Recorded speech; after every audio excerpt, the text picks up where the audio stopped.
a destruir las dos cosas, el cuerpo y la comida. O sea, el cuerpo tiene que morir. Entonces, ¿para qué es el cuerpo? Dice Pablo, en cambio, el cuerpo no es para que lo usemos en relaciones sexuales prohibidas. No, dice. Al contrario, debemos usarlo para servir al Señor, pues nuestro cuerpo es de Él. ¿De quién es tu cuerpo? ¿A quién le pertenece todo tu ser? Díganlo fuerte. Muy bien. Los corintios, como estaban sumergidos en esa teoría del dualismo, seguían practicando ese tipo de cosas. Y Pablo les dice, no se equivoquen, no se equivoquen. No. Nadie que haga eso va a participar del reino de Dios. En el versículo 15 dice así: ustedes saben que cada uno de ustedes forma parte de la iglesia. Ahora ya sabían ellos, así como nosotros que formamos parte de la iglesia, que es el cuerpo de Cristo. Y dice Pablo, no está bien, no es correcto que una parte de ese cuerpo o algún cristiano, alguna cristiana,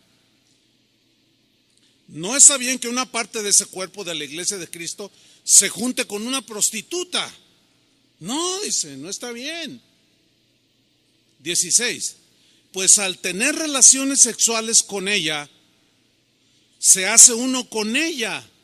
Así lo dice la Biblia o las Escrituras. Los dos serán una sola persona, una sola carne. El asunto con las relaciones sexuales que están permitidas por Dios es dentro del marco del matrimonio. Fuera del matrimonio, cualquier relación sexual de cualquier tipo está rechazada por Dios. Es inadmisible delante de Dios. ¿Por qué? Fíjense lo que dice en el versículo 17. En cambio, quien se une con el Señor se hace uno solo, un solo cuerpo espiritual con Él. Aquí Jesús está diciendo, Pablo está diciendo que cuando un hombre, en este caso un cristiano, se junta con una prostituta, se hacen una sola carne. El asunto con la relación íntima es que, ¿por qué dijo Dios que se hace uno solo? O sea, hay una unidad no solo física, sino también espiritual. Y hay una transmisión, esto es espiritual, hay una transmisión de espíritu o espíritus que estén imagínate, una prostituta que ha pasado por 1000 hombres. Imagínate, va un hombre, un cristiano, tiene relaciones con una prostituta. Imagínate todo lo que se le transmite de 1000 hombres con la que estuvo esta mujer. Por eso es que la relación matrimonial es sagrada y está en el marco del matrimonio. Porque hay una unidad no solo física, sino también espiritual. Y hay algo que se transmite, así como físicamente se transmite, también espiritualmente. Y los corintios, como decían que el cuerpo pues había que darle lo que pide, Pablo dice, no pueden ustedes estar haciendo esto. Porque cuando uno se une con el Señor, es uno con Él. ¿Y a poco no hay una transmisión del Espíritu de Dios a nosotros? ¿Verdad que sí? Y la relación con Él es espiritual y también transmitimos, ¿sí? Dice el versículo 18, no tengan relaciones sexuales prohibidas. No, dice Pablo. Ese pecado, lean con atención, ese pecado de relaciones sexuales prohibidas le hace más daño al cuerpo, el cuerpo humano, que cualquier otro pecado. ¿Leyeron bien? Le hace más daño que cualquier otro pecado. El cuerpo de ustedes, dice Pablo, es como un templo. Y en ese templo vive el Espíritu Santo que Dios les ha dado. Ustedes no son sus propios dueños. Cuando Dios los salvó, en realidad los compró y el precio que pagó por ustedes fue muy alto. Por eso deben dedicar su cuerpo a honrar y agradar a Dios. ¿Qué les pareció esa lectura bíblica? Clarísima, ¿no es cierto?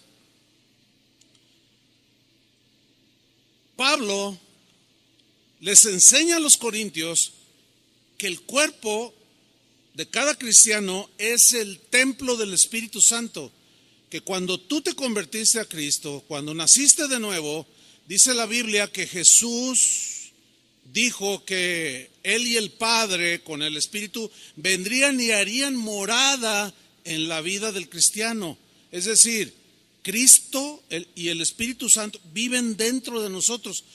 Por consiguiente, nosotros somos un templo, una habitación de Dios. Y ese templo tiene que estar limpio.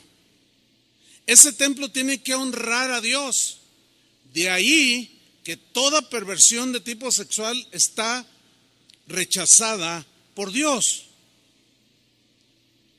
Por eso es que Pablo también les escribió a los romanos en la misma línea acerca del cuerpo, porque los romanos también estaban muy influenciados por la cultura griega y entraban esas filosofías, esos pensamientos, y de ahí les escribió el capítulo 12, versículo 1 que leímos al principio de la carta a los romanos, que dice así, lo voy a leer de nuevo. Así que, hermanos, noten que está dirigido a cristianos. Así que, hermanos, os ruego por las misericordias de Dios.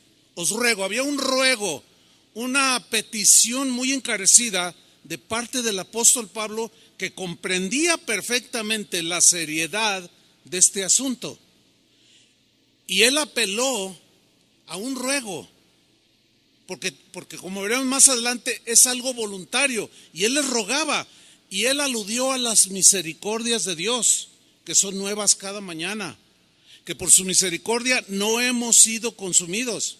Y él apela a la misericordia de Dios y dice, yo les ruego, cristianos, así como recibimos todos los días la misericordia de Dios, por esas misericordias de cada día, de la cual no debemos de abusar, yo les ruego que presentéis vuestros cuerpos en sacrificio vivo, santo, o sea, exclusivo para Dios.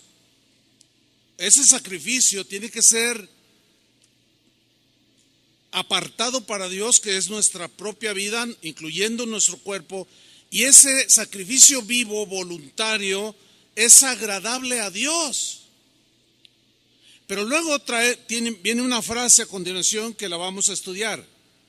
Dice que es vuestro culto racional. ¿Qué significa que nosotros presentemos nuestro cuerpo en sacrificio vivo que le agrade a Dios, que sea un sacrificio santo, por medio de un culto racional? Bueno, vamos a estudiar estas dos palabras, culto y racional. Muy bien. Número 1, la palabra culto viene del griego letreia. Y este término griego habla de algo que se hace, pero de manera voluntaria, nunca obligada. Es decir, nadie, ni siquiera Dios, nos obliga a que nos ofrezcamos a Él en sacrificio vivo. No. Él apela al amor que Él ha tenido por nosotros y que nosotros le correspondamos. Entonces se refiere a algo que se hace de manera voluntaria, algo que se debe de entender como un servicio a Dios en todas las áreas de nuestra vida, y se refiere a aquello a lo que una persona dedica toda su vida para realizar algo. Por ejemplo, un atleta olímpico que se prepara para participar en una carrera. Vamos a poner el ejemplo de un maratón. Este atleta quiere ir a las Olimpiadas. Cada 4 años se celebran. El primer año, o sea, después de las Olimpiadas, ya inicia su preparación. Y pasa 1 año, 2 años, 3 años, 4 años dedicado única y exclusivamente a ejercitarse, a estar en forma para participar, cuando menos con honra, en la carrera de un maratón. Pero este atleta, para llegar a una forma, digamos, óptima, que rinda y que honre ese deporte, él durante esos 4 años y toda la vida que dure compitiendo, se abstiene de muchísimas cosas para cuidar su cuerpo, que lo está dedicando al deporte. Entonces, un atleta de alto nivel va a dejar a un lado el pozole, las tortas ahogadas, el alcohol, el tabaco. ¿Por qué? Porque tiene que cuidar su cuerpo, que es el que va a rendir en el momento. Ustedes todos sabemos de lo que nuestra gloriosa selección nacional hizo un día antes de participar en el mundial, o 2 o 3 días antes de participar en el mundial. ¿Qué hicieron? Se fueron de borrachera, se fueron con mujerzuelas. Por eso no rinden, deshonraron el fútbol. En lugar de cuidarse, hicieron todo lo contrario. Son atletas fracasados. Ellos debían de estar dedicados en cuerpo y alma y espíritu a la competencia, pero no lo hicieron. Y se ve inmediatamente que los que quedaron en los primeros lugares, esos totalmente dedicados. Bueno, esa es la idea aquí de culto. Hacerlo de una manera voluntaria, pero ofreciendo tu cuerpo, absteniéndote de las cosas que te van a eliminar de la carrera. ¿Me estoy explicando? Este es un principio fundamental de la vida cristiana. Es un principio fundamental. El verdadero culto o servicio a Dios, la verdadera adoración a Dios, es ofrecerle nuestro cuerpo, nuestra alma, nuestro espíritu.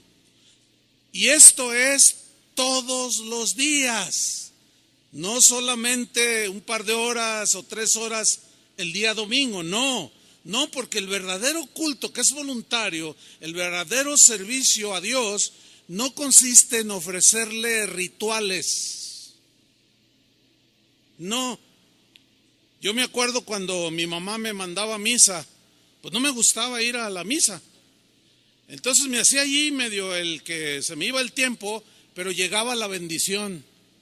¿Sí se acuerdan? Porque muchos lo hacían. Llegaban al último, a la bendición, cuando el sacerdote daba la bendición, y ya uno llegaba 3 minutos antes y ponía uno carita de San Martín de Porres y se ponía uno así, ¿verdad? Y reciban la bendición, decía el sacerdote, y bendecía con sus manos, y todos amén, ¿verdad? Entonces yo salía y mi mamá me preguntaba, ¿fuiste a misa? Le dije, ya cumplí. Fíjense cuál era la idea. Hacer ritual. Algunas señas, hacer algo ritualista, pero nada que saliera del corazón. No.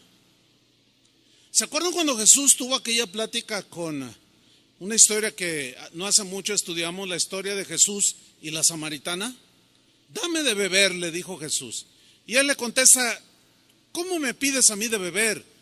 Los judíos y los samaritanos no nos tratamos entre sí. Mira, si tú tomas de esta agua, le dice Jesús, vas a volver a tener sed. Pero si bebes del agua que yo te daré, no tendrás sed jamás. La mujer le contesta, Señor, dame de esa agua.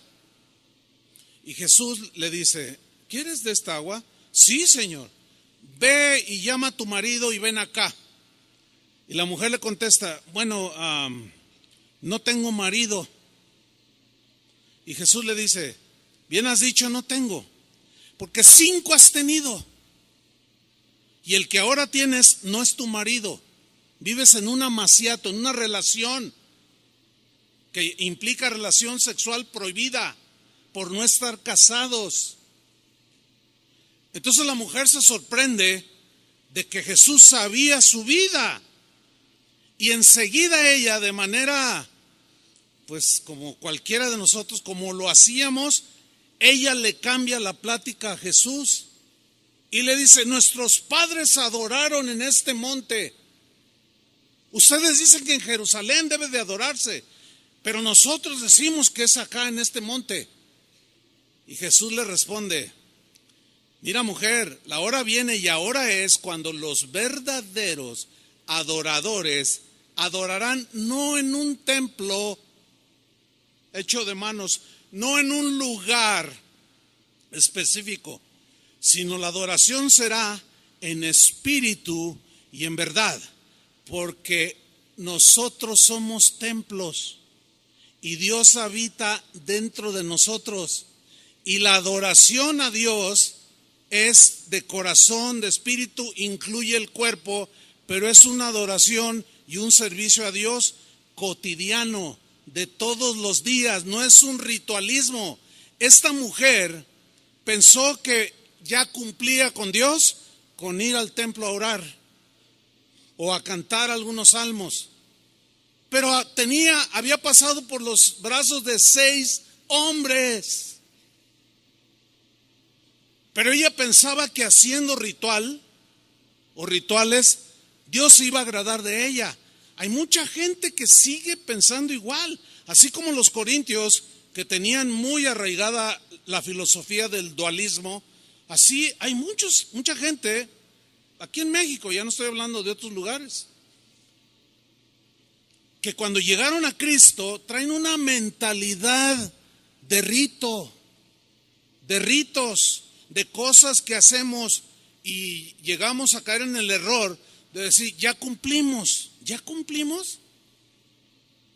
Yo me acuerdo que yo cumplía, pero después mi mamá me decía, oye, te llamó por teléfono, te buscó uno de tus amigos. Ah, sí, bueno, ahorita vengo, ya me voy. ¿A dónde voy? Pues voy con ellos. ¿A dónde cree? Pues a tomar. Y yo pensaba, estaba engañado, que con hacer acto de presencia a la bendición ritualista, ya todo iba a estar bien, nada más lejos de la verdad. ¿Ustedes creen que haya cristianos que van a iglesias cristianas como esta, que vienen para cumplir?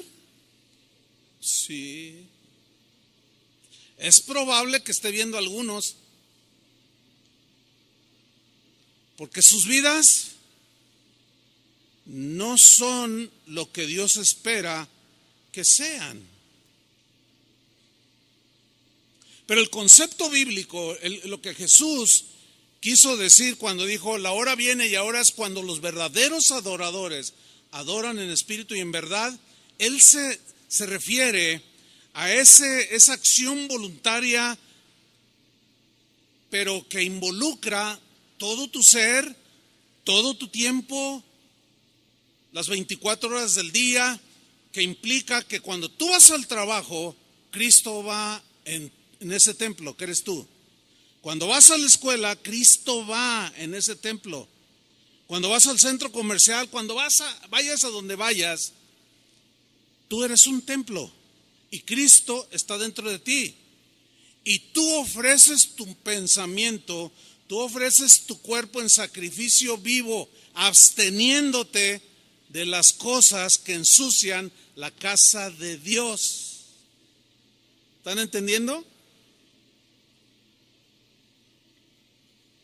Pablo dijo en 1 Corintios 10:31, si pues coméis o bebéis o hacéis otra cosa, hacedlo todo para la gloria de Dios. A ver, cuando venimos aquí, pues nos portamos bien. El asunto es que el término, la palabra culto, habla de servicio continuo. La pregunta entonces sería, cuando salimos de aquí, ¿qué hacemos? Mañana lunes, pues a trabajar o a la escuela. Pero cuando vamos al trabajo o a la escuela y ya estamos ahí en la escuela o en el trabajo o donde sea, ¿qué hacemos?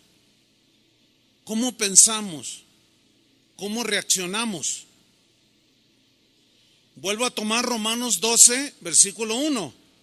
Así que, hermanos, os ruego por las misericordias de Dios, que presentéis vuestros cuerpos en sacrificio vivo, voluntario, santo, exclusivo para el Señor.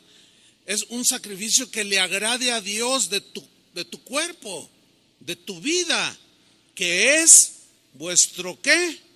Culto racional. Bueno, ya estudiamos lo que es el culto, es el servicio continuo de manera voluntaria. Pero luego viene otra palabra que es racional. A ver, digan todos racional. Bueno, esta palabra racional viene de una palabra griega, logikos. Logikos, de ese vocablo se deriva la palabra lógico. Sígame con mucha atención. Entonces lo que está diciendo Pablo es, ofrezcan sus cuerpos en sacrificio voluntario, vivo, algo que separado para Dios, que le agrade a Dios, que es un servicio que va conforme a la razón, porque el lógico tiene que ver con la razón, tiene que ver con lo razonable, con la razón y con lo razonable en relación con qué, con quién, con la voluntad de Dios que está expresada en las Escrituras. Es decir, nuestra adoración y servicio a Dios tiene que ser por lógica, de acuerdo a lo que Dios es. Y la Biblia dice que Dios es santo, por ejemplo. ¿Cómo tiene que ser nuestro servicio, nuestra vida? Santa. Sed santos porque yo soy santo.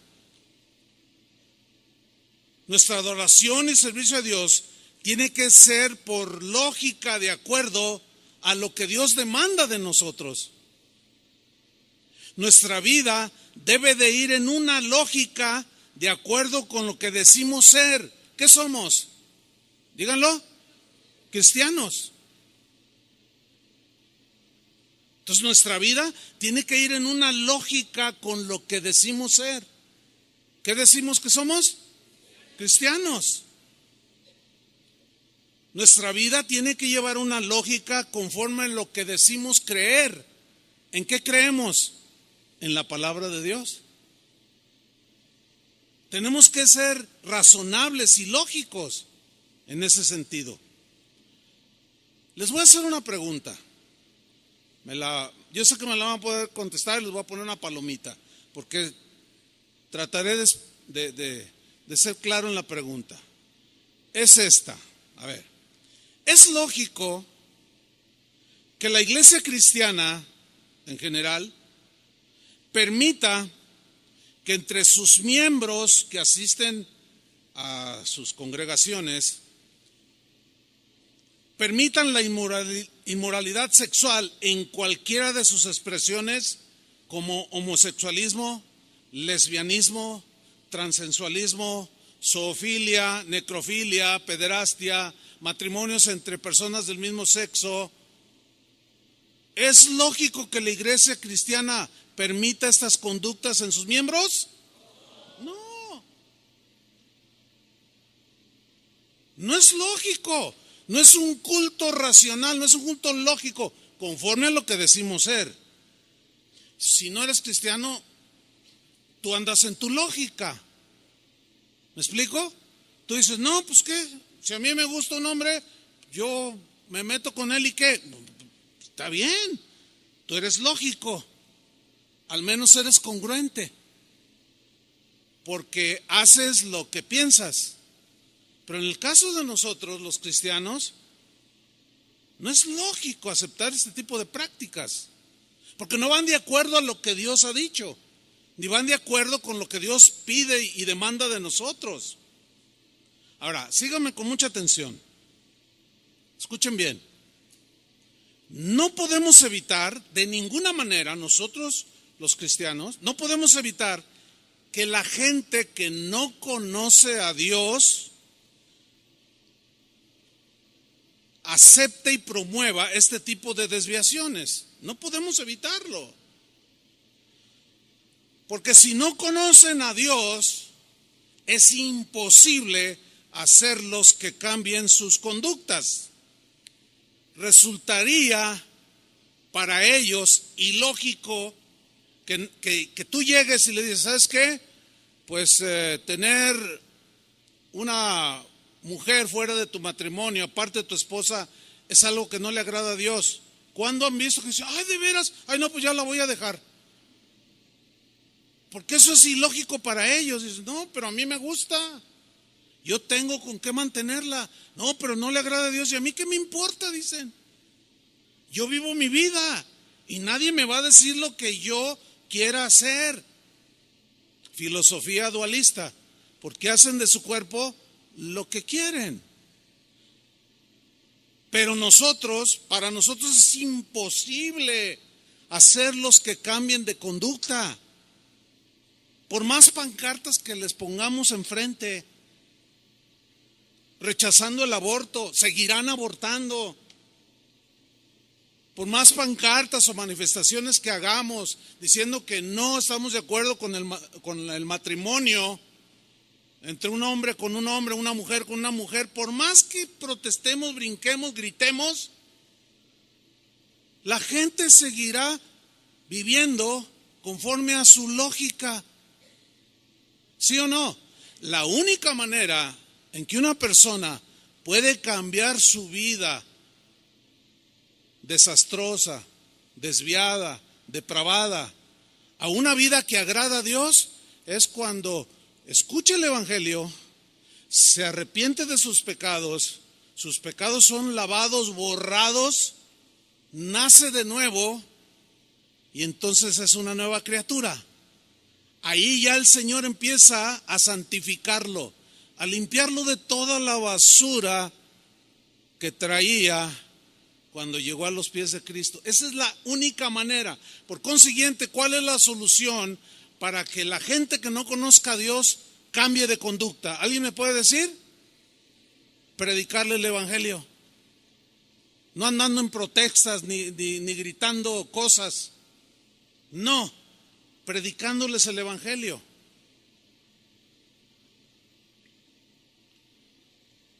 Esta gente sin ley de Dios que los gobierne, porque se gobiernan a sí mismas,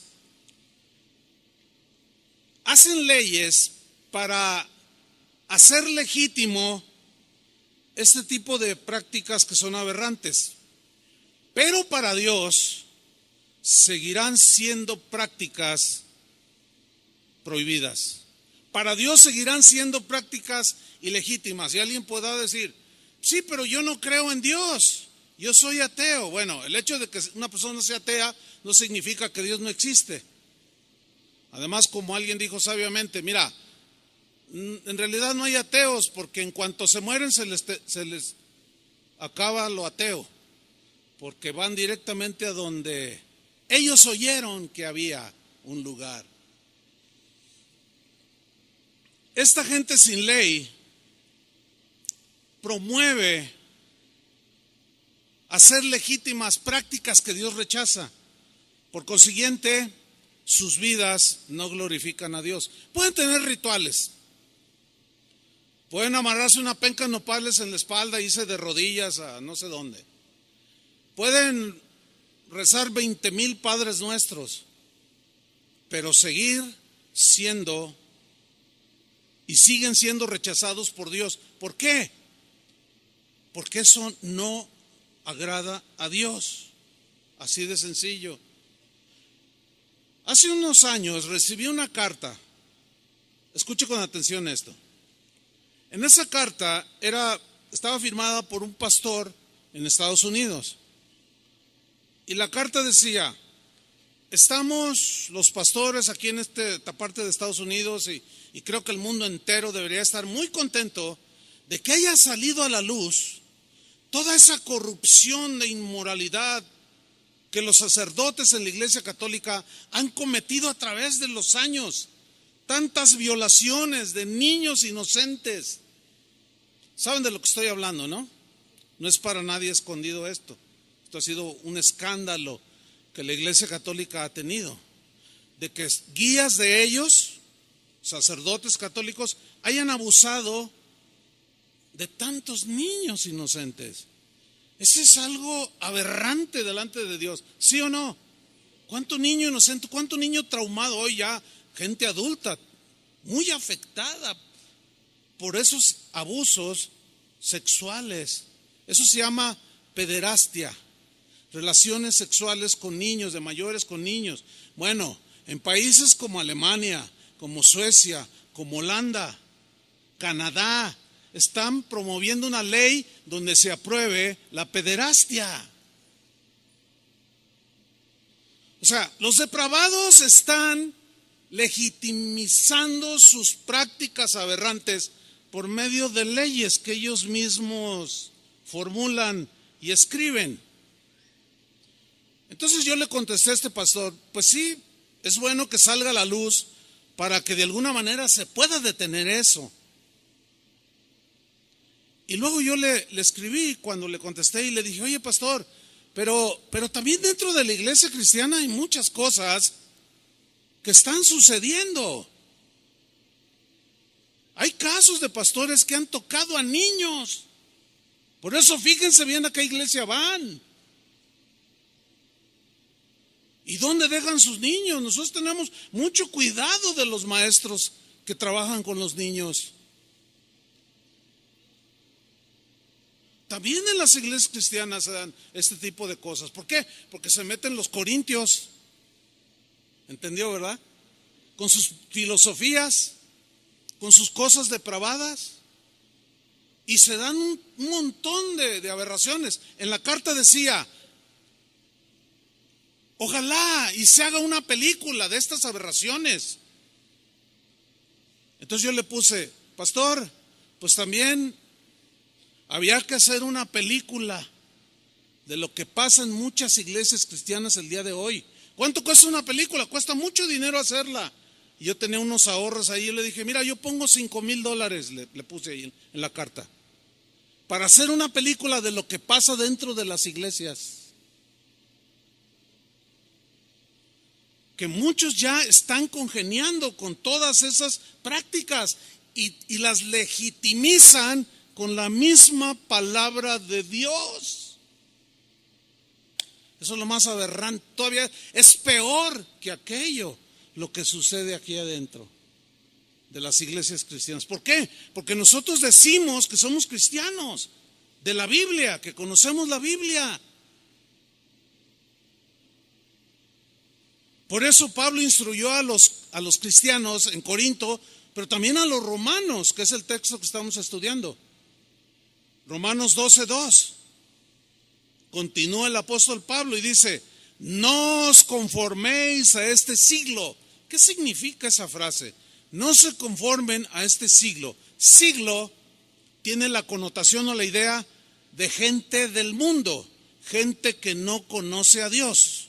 Ahora, la instrucción es: no se conformen a la gente, a cómo vive la gente de este mundo, la gente que no conoce a Dios. Ahora, aquí la palabra conformarse viene del griego susquematizo. Ahí aparece en la pantalla, para que me siga con atención.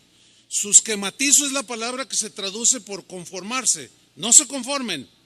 Pero de este susquematizo se deriva una palabra que en castellano ya es más entendible para nosotros, que es la palabra esquema.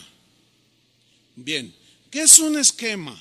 Un esquema es la representación mental, eso dice el diccionario, o imaginaria de un proceso en el que aparecen relacionadas de forma lógica sus líneas o rasgos esenciales o los conceptos que hacen que vaya en una lógica. Se los voy a explicar. Conformarse, su esquematizo, también se traduce por amoldarse, adecuarse, adaptarse, acomodarse. Bien, pregunta: ¿por qué las personas que no conocen a Dios hacen leyes para legitimizar prácticas aberrantes? ¿Por qué hacen leyes para legitimizar sus acciones? ¿Por qué? Bueno, simplemente porque ellos actúan de forma lógica en sus esquemas. ¿Está entendiendo? Conforme a su modo de pensar. Ellos, los que no conocen al mundo, los que son de este mundo, que Pablo dijo, no se amolden a ellos, no se adecúen, no se adapten, no se acomoden. Ellos son congruentes con su modo de pensar y lo plasman en leyes para legitimizar sus prácticas. Ellos son lógicos. O sea, a ver, aquí está un hombre que dice, no, pues ¿qué tiene que se case un hombre con un hombre? Pues es muy de ellos. Pero pues la gente rechaza eso. No, vamos a hacer una ley. Entonces la gente aplaude. Y los periodistas y los de opinión pública y muchos políticos aplauden y dicen, wow, ya estamos llegando como Holanda, ya estamos siendo como Canadá, los Estados Unidos, que están legitimizando todo ese tipo de prácticas. Entonces ellos están obrando conforme a su lógica. ¿Me estoy explicando? Son congruentes con su modo de pensar. Pero la amonestación para nosotros es contraria a lo que la gente del mundo vive. El esquema para nosotros es diferente. Romanos 12:2. No os conforméis a este siglo. Es decir, no se amolden, no se adecúen, no se adapten, no se acomoden a la forma de pensar de la gente que no conoce a Dios. Sean lógicos conforme a sus esquemas cristianos. Sean lógicos. 3 versiones del versículo Romanos 12:2, se los voy a leer. En la versión Palabra de Dios para Todos dice Romanos 12:2, y no vivan ya como vive todo el mundo. Versión en lenguaje sencillo. No vivan según el modelo de este mundo o el ejemplo de este mundo. Versión en lenguaje actual. No sigan la corriente del mundo en que vivimos. ¿Por qué? Porque los esquemas de este mundo son contrarios a los esquemas de pensamiento cristiano. Se oponen, riñen entre sí, se contraponen y ahí es donde se genera el conflicto. ¿Sí? Los esquemas del mundo o de la gente que no conoce a Dios, fíjate, sus esquemas son cambiantes, son volubles, son inconstantes, son frívolos, cambian a cada rato. Sus acciones son según los pensamientos que gobiernan las mentes de las personas en su actualidad. Por ejemplo, lo que hoy piensan los jóvenes respecto a la vida, la sexualidad, la libertad, es muy distinta a los jóvenes de hace 50 años. Entonces, como ellos dicen que el hombre va evolucionando, hay que ir cambiando los esquemas de manera constante. Los jóvenes de hace 50 años pensaban muy diferente a los jóvenes de hoy respecto a la sexualidad, por ejemplo. Muy distinto. Pero como la maldad en el corazón del hombre se está multiplicando, lo que estaba muy adentro está saliendo sin vergüenza, sin atajo alguno, sin límite alguno, pues la gente se acomoda a lo que está oyendo cada rato. No, pues sí tiene razón. Sí, de verdad, pues sí que tiene. ¿Qué importa? Cada quien hace de su vida lo que quiere. Y ahí tenemos a una joven, hija de una madre, que cuando esta madre era joven, jamás por aquí le pasó la idea de un aborto. Pero su hija dice cosas como: yo soy dueña de mi cuerpo y puedo hacer lo que yo quiera con mi cuerpo, dice ella. Bueno, ella está obrando conforme a su lógica. Pero lo que pensaba su mamá hace 50 años con lo que piensa su hija hoy es muy distinto. Por eso es que los esquemas del mundo cambian cada rato, ¿sí? Son frívolos, volubles, cambian. Pablo está diciendo a los cristianos: pero ustedes no se amolden, no se adecúen, no se adapten, no se acomoden a los esquemas cambiantes de este mundo. No traten de estar siempre a tono con todos los pensamientos y las conductas de la gente que no conoce a Dios y que vive en este mundo. Es como si Pablo dijera: no sean como los camaleones. ¿Sí conocen ese animalito? Que tiene unas habilidades extraordinarias. ¿Cuáles son? Bueno, pues entre otras, de que cambia el color de su piel según el entorno en el que está, para estar igual al ambiente que lo rodea. Si está en un árbol que está en ese momento de color verde intenso, él se pone verde. Si está color marrón, así de otoño, pues el camaleón se pone de ese mismo color.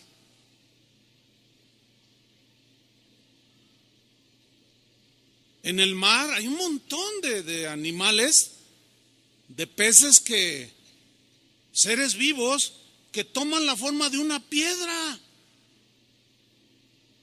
O sea, se hacen al entorno. ¿Me estoy explicando? Claro, ellos lo hacen para evitar los depredadores. Y ven y dicen: no, pues ahí está una piedra. Pero no, es un pez que se transforma de acuerdo a lo que está a su alrededor. Y para nosotros, Pablo nos dice: no sean como los camaleones. O sea, hoy piensan de una manera la gente de este mundo, y tú te haces un camaleón y piensas igual que ellos. Y al rato, en 10 años, cambia el esquema de pensamiento y te vuelves luego verde, y luego azul, y luego rojo. No, dice. Para nosotros no es eso. Nosotros tenemos que ser constantes, firmes en los esquemas de Dios. La Constitución Política de los Estados Unidos Mexicanos, que se conoce como la Carta Magna, o sea, la carta más importante escrita.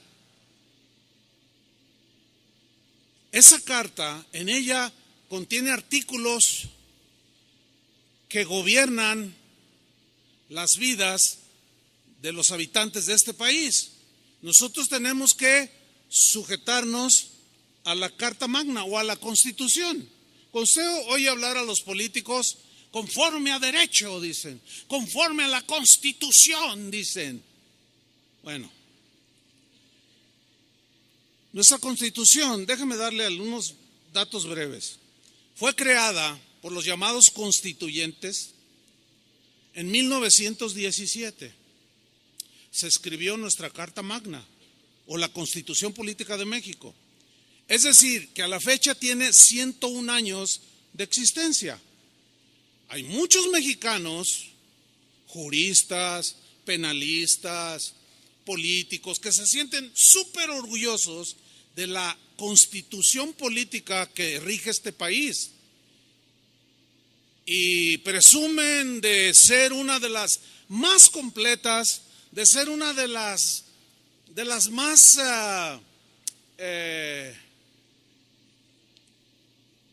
plenas en cuanto a las leyes que de allí emanan para gobernar a los mexicanos. Y ellos se sienten muy orgullosos. Inclusive se menciona de continuo que muchos países han tomado nuestra Carta Magna, nuestra Constitución, como ejemplo para ellos desarrollar su propia Constitución, inspirados en la nuestra. Bueno, déjenme decirles algo. Les voy a leer un breve artículo que tomé del diario Milenio respecto a la Carta Magna. Estamos hablando de que los esquemas del mundo son cambiantes.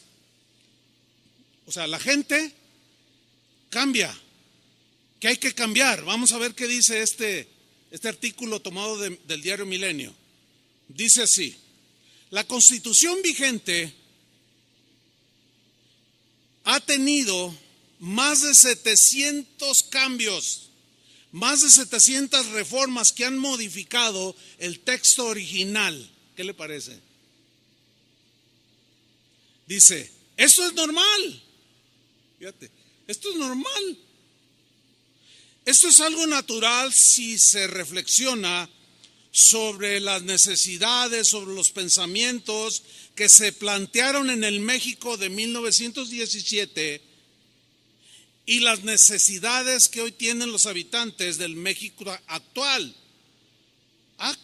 Cambian muchas cosas. Por lo tanto, nuestra Carta Magna necesita ser cambiada, renovada, ajustada. Le quitan, le ponen, le añaden. De los 135 artículos, 136 que contiene nuestra Constitución en su texto original, solo 22 se mantienen intactos. O sea, la que nos rige, llega un momento en que estás anticuada, no te adecuas a como hoy están pensando ni los jóvenes, ni los de tendencias sexuales de cualquier tipo. Entonces te vamos a borrar algunas cositas, te vamos a cambiar, te vamos a añadir, lo hacemos ley y viva México. ¿Qué manera de pisotear nuestra Carta Magna? ¿Sí o no?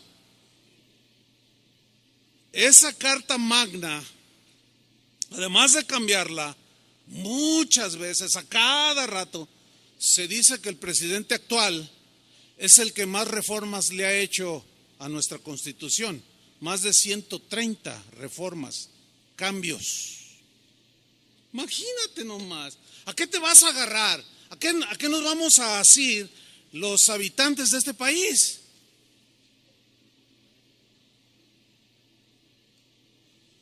Bueno, es que la gente de este mundo está actuando conforme a su lógica. Por eso cambian las leyes, para hacerlas legítimas. Ellos son congruentes con su modo de pensar y de vivir. Y si es rojo el mundo, ellos se hacen rojos. Si es verde, como el camaleón, se hacen verdes. Si se hace azul, se hacen azul. Se acomodan, pues. Pero en el caso de nosotros, para nosotros los cristianos, ¿cuántos siguen siendo cristianos? Para nosotros la palabra de Dios nunca cambia. La palabra de Dios nunca cambiará su modo de pensar, nunca cambiará su significado. Su esquema es un esquema perfecto, incambiable. La Biblia es nuestra Carta Magna, que no cambia, que no se adapta a nuestros pensamientos. No, Jesucristo es el mismo de ayer, de hoy, por los siglos. Jesucristo mismo dijo, el cielo y la tierra pasarán, envejecerán, pero mi palabra siempre estará vigente, nunca cambiará. Los que tienen que cambiar son ustedes, nosotros.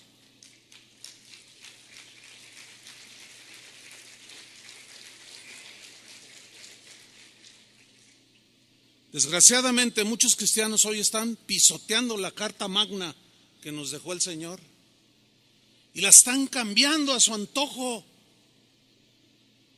le dan una interpretación lejísimos de lo que realmente significa. Eso es lo grave de estos tiempos. No podemos darnos el lujo nosotros de pisotear la Carta Magna, de pisotear la palabra de Dios y darles nuestro significado o nuestras prácticas, tomar versículos de la Biblia, cambiarles el significado y legitimizar nuestras prácticas que son desagradables delante de Dios. ¿Sabía usted que el día de hoy iglesias que se dicen cristianas como esta están ordenando pastores homosexuales? ¿Sabía? Pues ya lo sabe. ¿Sabía que hay iglesias cristianas como esta que están casando parejas de homosexuales, lesbianas, que están permitiendo prácticas aberrantes de inmoralidad sexual? Que los miembros de esas iglesias hacen lo que quieren y nunca los amonestan, porque dicen ellos, no, es que tenemos la libertad cristiana. Y si alguno se suicida, se va al cielo, no pasa nada. ¿Qué está pasando, hermanos? Pues yo quiero decirles algo con contundencia. Con la gracia de Dios nos vamos a mantener en la palabra de Dios. A algunos no les va a gustar porque ya se hicieron camaleones al mundo. Hace un rato que yo leía las escrituras de 1 de Corintios capítulo 6, algunos hicieron sus gestos porque no les gusta. Ay, sí, ¿a poco? Bueno, vive tu lógica, vive tu culto racional, o sea, conforme a tu lógica. Pero como dijo Josué, yo voy a servir al Señor y todos los que me sigan, mi casa y quien sea. No pretendemos cambiar ni pisotear la palabra de Dios.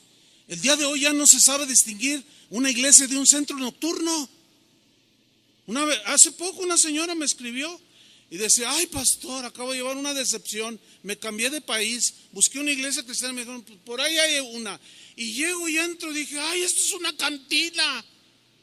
Y le dije, pero ¿cómo? Dice, sí, pero yo me salí, pero luego decía, Centro Cristiano X, ¿no?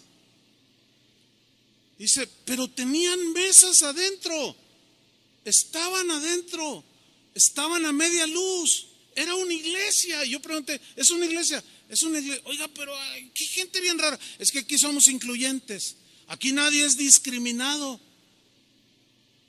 O sea, en otras palabras, aquí aceptamos tal y como eres. Nunca nadie te va a decir un mensaje que te ofenda, para que te sientas a gusto. O sea que el mundo ya entró dentro de la iglesia. Las prácticas de la gente que no conoce a Dios han entrado a la iglesia, y eso es justamente lo que dice la Biblia, que no nos conformemos, que no nos adecuemos. Y es lo que está sucediendo, hermanos. Sigo adelante. Romanos 12:2, no se conformen a este siglo, sino transformaos, dice, por medio de la renovación de vuestro entendimiento. Aquí la palabra que usa para transformaos es la palabra metamorfo. De ahí se deriva la palabra metamorfosis. ¿Se acuerdan cuando íbamos a la primaria? Que la maestra decía, nos daba aquellas clases de biología y decía, miren, ¿qué es esto, niños? Y todos decíamos, es un gusano, ¿se acuerdan? Dicen, pues fíjense que no, es una mariposa. ¿Se acuerdan de esas clases? Y nosotros, no, es un gusano, está bien feo. No, entonces ya nos explicaba, mira, es que esto que parece un gusano, en realidad adentro se está formando un insecto que es bellísimo. Ustedes las conocen, niños. Y todos decíamos, ¿y qué es, maestra? Digo, es que yo me acuerdo de esas clases, ¿no? Y decía, es una mariposa hermosa con unas alas, pero adentro de ese capuchón que parece gusano está dándose una transformación y llega el momento en que ese capullo empieza a reventar y empiezan a salir dos alas. Y luego nos ponían fotografías ahí y todos los niños, y de pronto ya salió una fotografía de una mariposa hermosísima de muchos colores.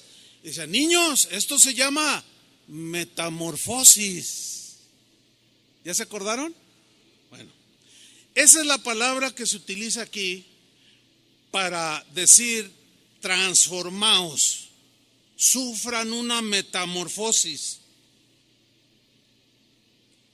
que simple y llanamente significa cambiar de una forma que teníamos a otra, así como de gusano a mariposa.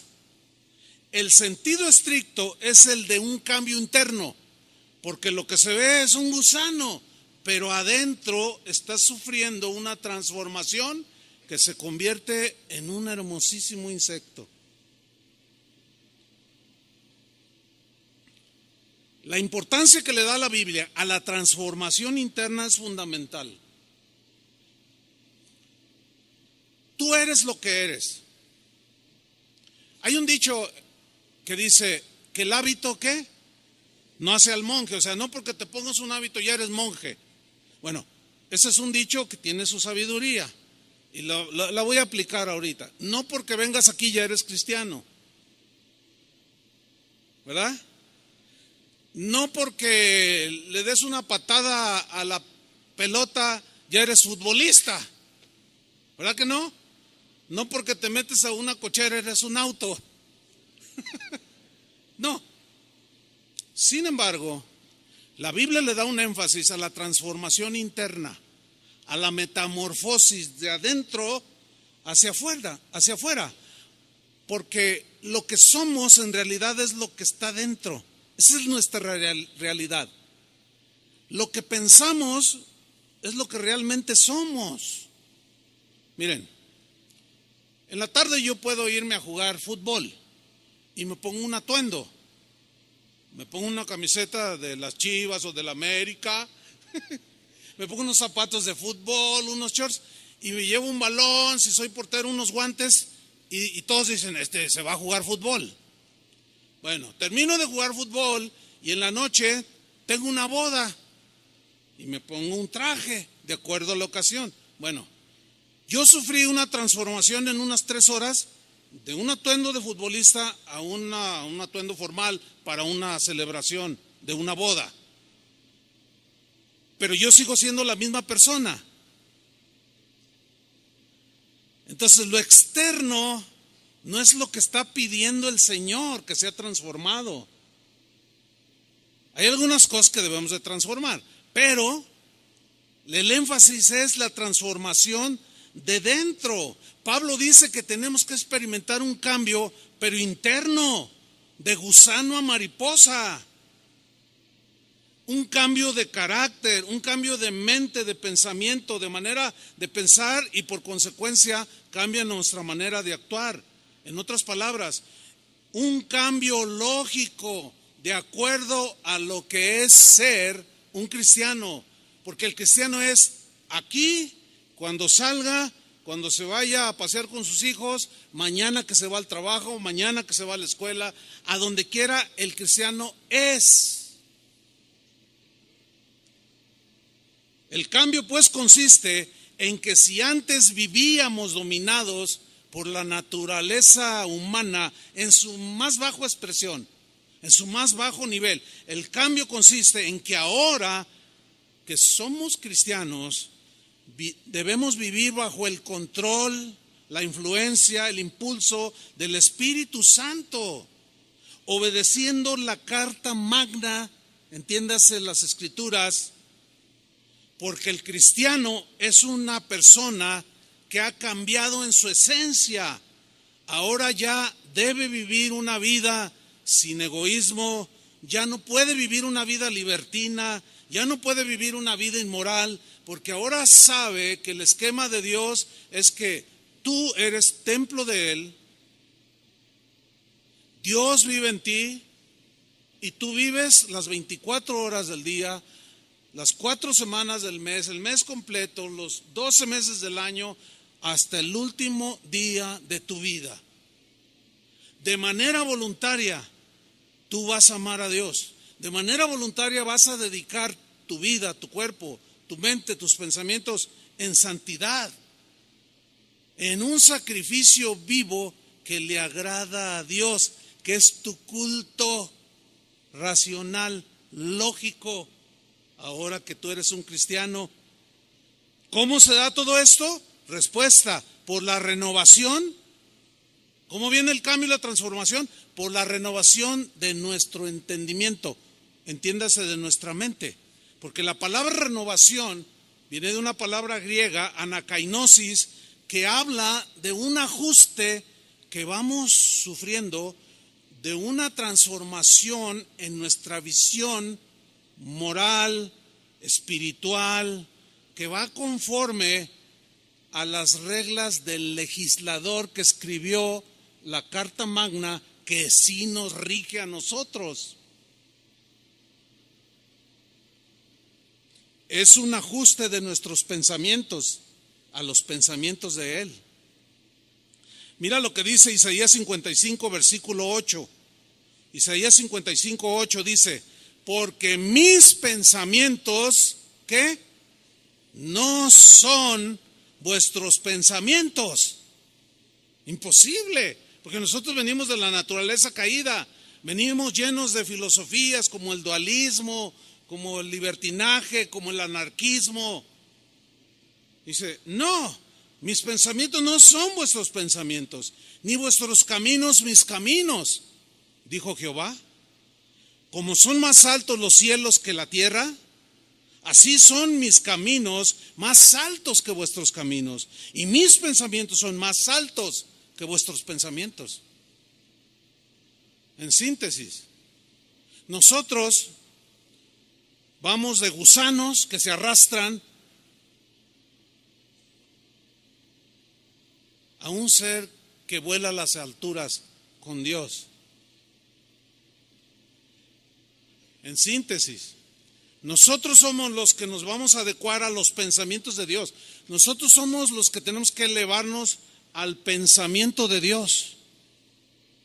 Porque Dios jamás va a cambiar su esquema como la gente anárquica, voluble, como los que cambian la Constitución de México.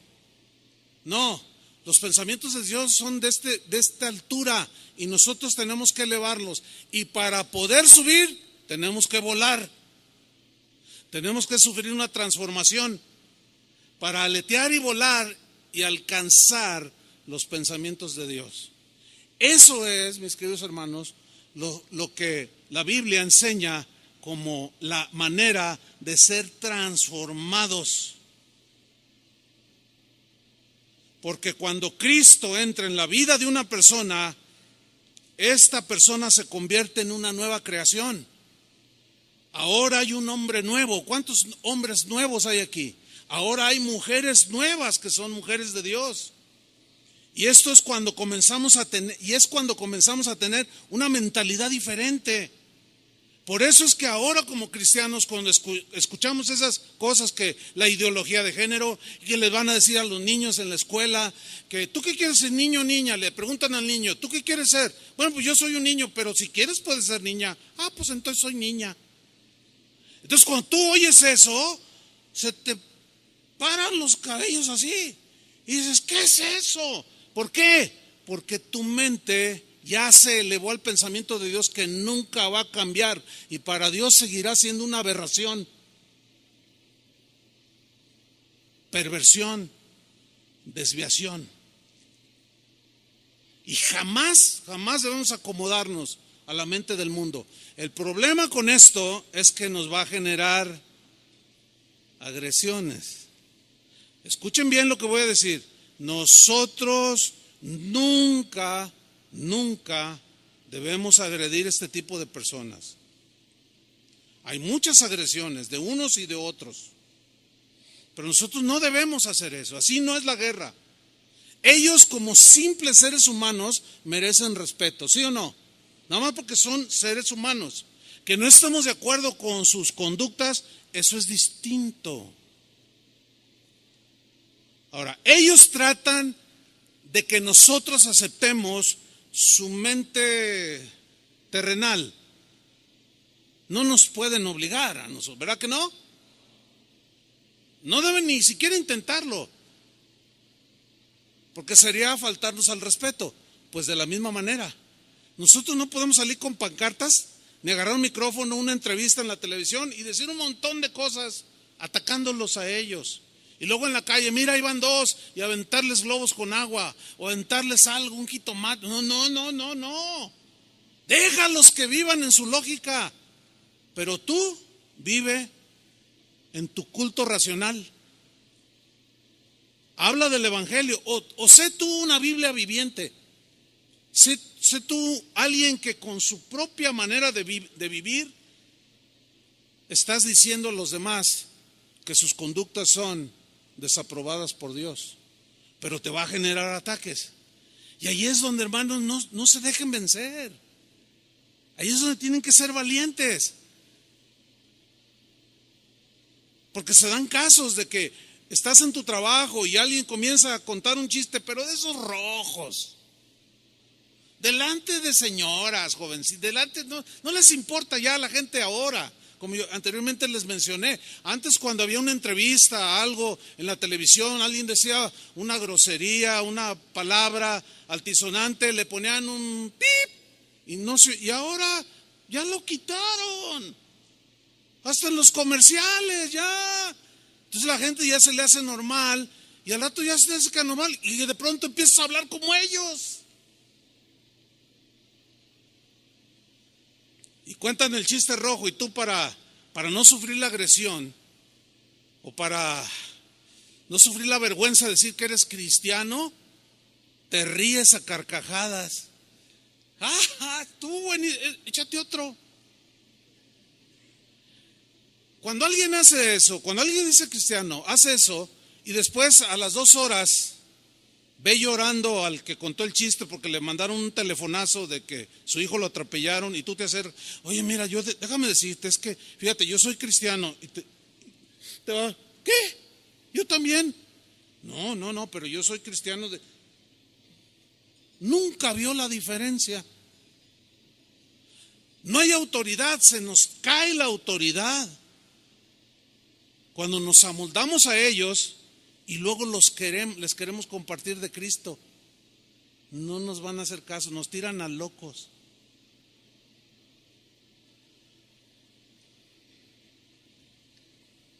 Por eso termina el versículo 2 diciendo, no os conforméis a este siglo o a la forma de vida de la gente de este mundo que no conoce a Dios, sino